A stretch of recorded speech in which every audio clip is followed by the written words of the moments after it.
Welcome to the channel. Thank you everyone for tuning in. So this is the first haul from Aliexpress for this year 2023. So out of these 4 watches today, I think 3 I bought myself because I've wanted to review them, and some of them are like a few months old that I wanted to review. And there's one which was sent in for free. I do have a pretty decent relationship with Merkur, so they do tend to send out models for me to review for free and don't charge me for that. I've also got one from Thorn. I've also got one from Tactical Frog. It's been a long time since I touched a Tactical Frog. And then I've got a look at this case, guys. This is a new case from AliExpress.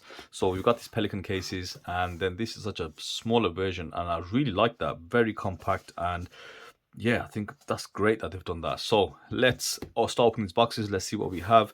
And we are going to start off with the Merkur first and foremost. And they keep changing their packaging. They've always got different colors, etc. And this is one that I requested. However, it came very late because they didn't have it in stock for a while. So this is, let's have a look. And this watch has been reviewed previously. It's not a new one from Merkur. So this is the copper dial, or salmon, should we say. It's more copper. That sector dial by the brand Pierre-Paulin, hand winding movement. I believe it's sapphire, or it might be hard lex, that mineral glass that they use.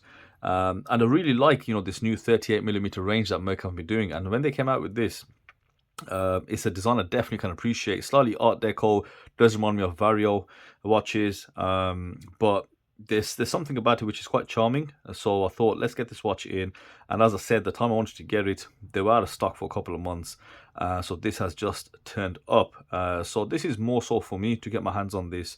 I might add it to the collection as well. I think it's just a very nice watch to look at. And they have done a few of these, so I'll bring another Merkur in when I do the full review, which I really like. It's another 38mm with a beads eye bracelet. So I do like this whole hand winding movement that they have in some of these watches. They do have a very classy look. So let's give you guys an overview of the measurements. I don't know the prices of any of these top of my head, so I'll put them up on screen. So this, as I said, it should be a 38mm case. So what's that? It's 38.5. Thickness is 12.8, and the log to log is 46.5. So compact enough. And as I said, it does have a I think Merkur modified this movement. They don't manufacture it, but it's a hand winding movement, and I have had a couple of watches of this movement, and it's okay. It runs well, but you can break them if you tend to overwind them. Wrist check. This is my Seiko Transocean, and I've not took this off for like 3-4 weeks. It's probably the longest watch that I've worn continuously. So yeah, I need to take this off soon enough and get some other watches on wrist. So let's have a look at the Thorn next up. I know which one this is. This is the BB58 Homage, and I believe I featured it on one of the AliExpress videos that I did a few months back, or on the last sale. So this looks very interesting. Some of the pictures and the close-ups looked really good. So this is why I need to get it in, because I want to make sure those are not just, fake pictures. And I gotta say, you know what, those pictures weren't fake at all. This watch is finished exceptionally well, and I know this watch is priced roughly around £120. If that is the case, that's not too bad. Then this is, a very good value for money watch. Yeah, Thorn logo, and I have reviewed a couple of Thorn watches previously, and I thought they were a bit of a micro brand, to be honest. Not micro brand, sorry, a bit of a mushroom brand. They were just going to pop up and you'll never hear about them again. But they seem to have kept this going. They have got a couple of watches out. I think the MM200s, they've done a few of them. So they're okay. They are not bad at all. So this is a dateless version. It's got the snowflake hands, and it does have a ghost position, but no clicking date wheel, which is okay, I suppose. For me, I think the main thing about this watch is just the level of finishing. It is incredible. I have to say the end links look awesome. Female end links. It's that rivet bracelet, and it's not faux actually. Both ends of the screw have to come out, which is, it's going to be a nightmare to resize this. It's got a smart little clasp, milled. So a lot going for this watch, I have to say, for the price as well. So I think this is going to be amazing value for money. Let's have a quick look at dimensions. So at the bezel, this is bang on 39mm. I suspect the case is just a bit smaller at 38. Log to log is 46mm, so very compact there. And with that bubble sapphire crystal, 13.8 on the thickness and 20mm lug width. Bracelet looks to have a very nice taper from 20 down to 16. So that's a very nice taper on there as well. Specs wise, as I said, NH35 bubble sapphire crystal, 120 click ceramic bezel, and yeah, stainless steel, and you know, supposedly 200 meters of water resistance, screw down crown and screw down case back. So you know what, I gotta give it to Thorn. This is a gorgeous looking watch. They have done really well with this, and what I can see in hand, wow, that is incredible. So definitely look forward to this review. So next up, a tactical frog. Now I featured this watch, God, I think halfway through last year when they initially released it, and yeah, I didn't get around to getting this in.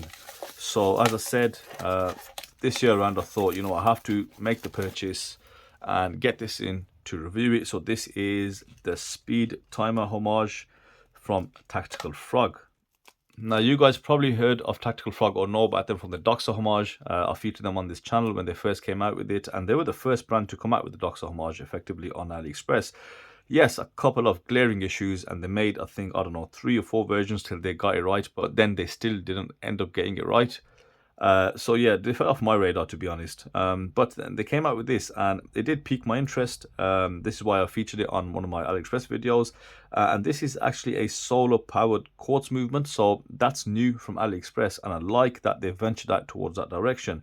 You know, Seiko's solar powered quartz movements are awesome, and they have great longevity. I mean, the way they charge up and the way they hold that charge is amazing.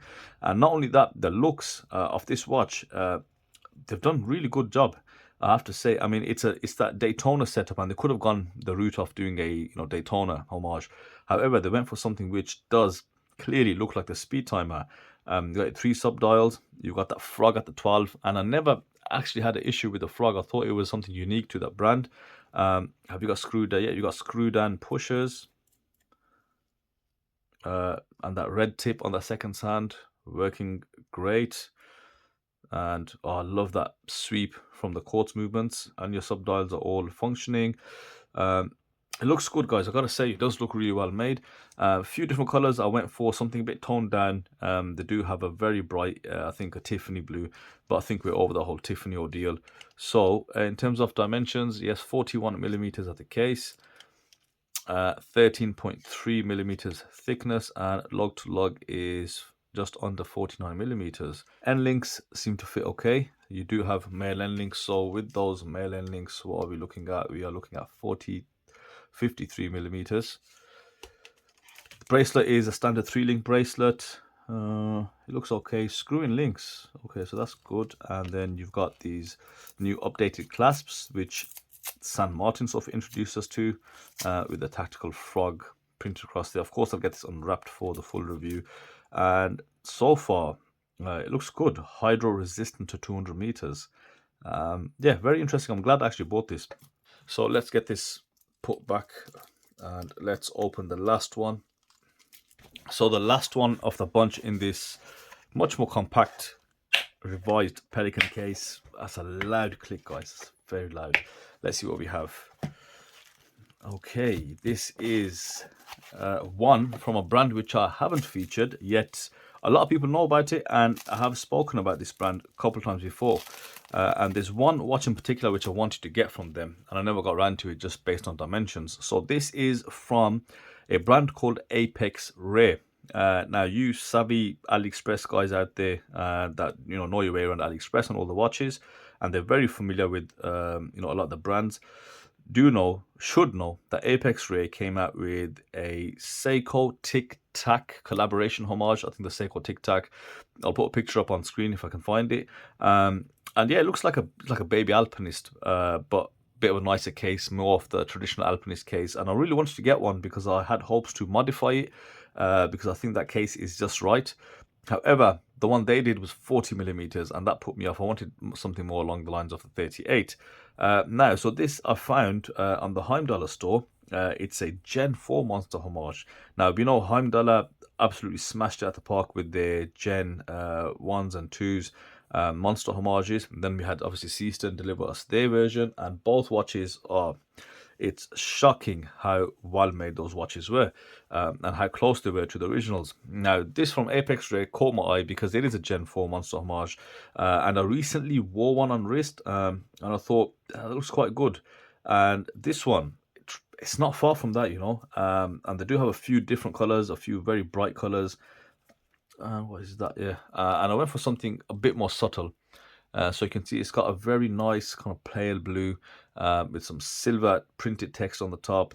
Automatic divers 200 just above the 6. Some nice large hour markers, chapter ring, and of course a very nice steel bezel, which is kind of sloped inwards. You do have a date magnification window at 3, with some very clear magnification. So let's see if I can get the hands out the way. And the hands are beautiful, very well done. And yeah, so the Gen 4 has not been touched by anybody. And I don't think they had the same hype as obviously the more iconic Gen 2s and 3s, but I think they still are, you know, really nice watches. The bracelet end links look awesome. Yeah, the clasp is the older style clasp. I think it looks to be 22 millimeters, which is why it looks a bit wide. 3 micro adjusts, and oh, that's just horrible. A horrible old milled clasp. So yeah, I mean, that can be easily replaced, but instantly that's just a massive turn off. We don't want that on this watch. Absolutely not. Definitely something to upgrade. Case back, I mean, everything looks good. There's a fair bit of weight on the watch as well. Let's check that bezel out. That is a sweet bezel. So that's quite nice. I really like the dial. Let's see if I can zoom in a bit, guys, and give you some sort of indication how nice this dial is. So check out that, you know, palish blue. It's a very different tone, almost grey blue. And of course, you got loads of different colors. As I said, some very bright colors, very eye-catching colors. But I like this. I really do, minus obviously the clasp. So let's give you an overview of the dimensions, and then we're ready to call it a day. So just under 42 millimeters on the diameter. So let's check the thickness. The 14.4, but as I said, the bezel does slope down, so I need to try and catch it in the center of the glass. It's a bit less, I think 13.5, but if we incorporate the side of the bezel, then definitely 14 millimeters, which isn't too bad, pretty normal for a diver. And then these ultra compact lugs. Let's get the caliper on there. Okay, 48. Not that compact, but I'm sure it's very close to the actual dimensions of the Seiko. And with the male end links, 53.3, and the end links themselves are 20 mil. But of course, that first link is way broader at 23 millimeters, and at the end it comes back down to 20, and it's still a 20, but it's 21. That's why it does seem a bit wide. Thing is, we've gotten used to now some of the newer clasps from Aliexpress, so which is why this one looks so off, and just, ugh, that's disgusting. Yeah, that just, I haven't seen a stamped clasp in so long now, so that definitely needs to be replaced out. But you know what? Yeah, very different, and I like what I see here.